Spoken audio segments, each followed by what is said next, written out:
Hi, my name is Bryce Sukayama Daniel. This is my solutionary project for Mr. Chan's English class. I'm here with Ms. Cloud Koneko.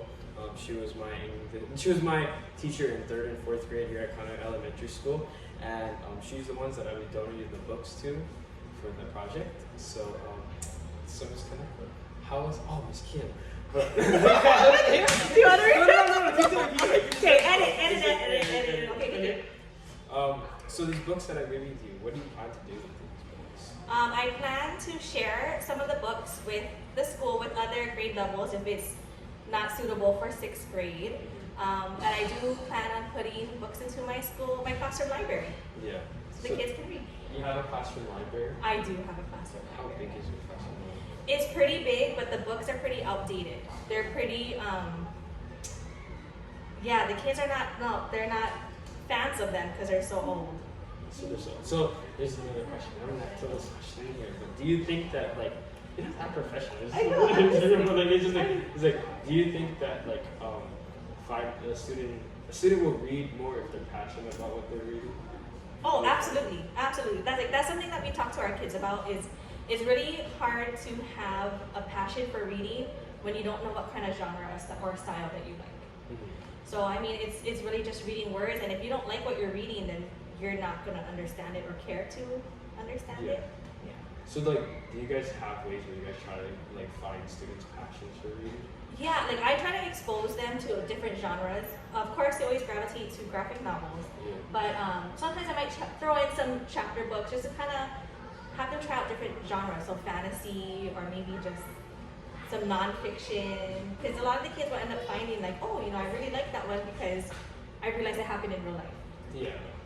So then, how long do you think a student should read every day? I think a student should read. I don't want to put a time limit on it because when you put a time limit on it, then that's when they're kind of start hating it.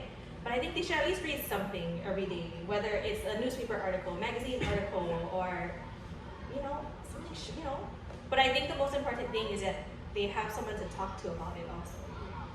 So when you talk to someone that they can go back to and ask them questions? Yeah. I mean, so especially if it's I like current events. I think that's something that kids should, depending on the topic, should be able to talk to their parents, sister, brother, auntie, uncle, someone about, hey, did you hear about what's happening here? And, just to kind of help solidify the comprehension and understanding of what they read and the understanding of what's going on. So I remember was when you started reading logs. Is reading logs still a thing? And you think they're really effective? So I've been torn about this. I don't call them reading logs anymore. They're called thinking logs. The kids are supposed to read so many minutes a day, and the next day they come to school and they talk to a partner about what they read. So they have to think a little bit harder, know. And on the reading log, it's no longer writing the name of the book, the author, how many minutes you read. It's more so okay, what are some connections you had? What are some questions you have? What were some hard words? So it's making them think a little bit harder and digest a little bit more about what they read. Yeah. As far as do I think they work, the kids who are gonna lie about it are gonna lie about it. Yeah. Some kids will do it religiously, and I do see the benefits. But if the kid is not doing it with fidelity, it's not worth it. It's not worth it. Yeah.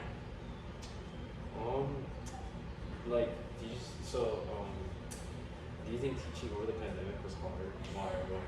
Okay, teaching over the pandemic, of course, was very hard. Teaching through a screen is not the same as being physically with them. They're usually, a lot of the problems I had were they were easily distracted. If they're helping to take care of their little siblings, or if they were hungry, they would disappear, or they were playing video games, on the side, and it was just getting them to stay engaged was really hard. And that's something that the kids had mentioned too, there was nobody there to make sure they were paying attention. Yeah. So they could mute themselves and could be doing whatever they wanted on a separate tab, on a separate window, and we would never know. So it was really hard. Kids were just unmotivated.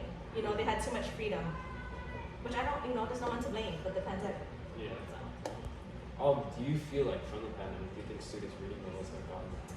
Students' reading levels, not all of them, but they have either plateaued, not so much dropped, but definitely plateaued. And it's not so much because they're behind, it's more so they lack the passion.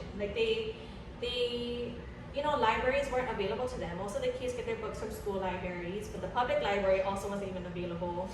And like I said, like at school we designate time to read, but at home, it's like they're trying to survive. Yeah. It's a matter of survival, So like being online on a computer all day long, like do they really want to stare at a book next, Yeah. So they just aren't reading, Yeah. and I don't blame anyone for that, it's rough. So now being back in school, do you see that students are starting to get their passion back for reading, or is it still like losing it a little bit? The stamina is not there at all whatsoever. Like they don't want to read. They just don't. They had a whole year and a half of not having to read anything. Yeah. So now the ones who already hated reading, trying to get them back into trying, just challenge yourself, just try. It's really hard. But the ones who love reading are loving it. Yeah. They love that they go to the library every week and get to borrow something new, or they love to talk to each other about what they just read. But yeah, so the ones who always hated reading, it's really hard. It's hard getting them back into it. That's good. So I think that's all the questions. You didn't ask me the reading comprehension. Oh, how much minutes do we have? I don't know. What are we at? We didn't have one another more question. One more Okay, question. okay. You better edit all this out. I will. Okay, Don't okay. worry. What reading comprehension skill do you use most in your class? Reading comprehension skill, especially right now for these kids who are struggling with reading or not wanting to read, I do connections a lot. So text to self, text to world, text to others, just because if they can create that connection as to why this is relevant, or hey, why this sounds familiar, or why, try to place themselves into a situation that they are familiar with, I think definitely, hopefully, builds their own personal connection to the book they're reading. And then the question is, required books that you have to do for your classes and stuff like that, do you believe that works, or do you think that they should read stuff that they're passionate about?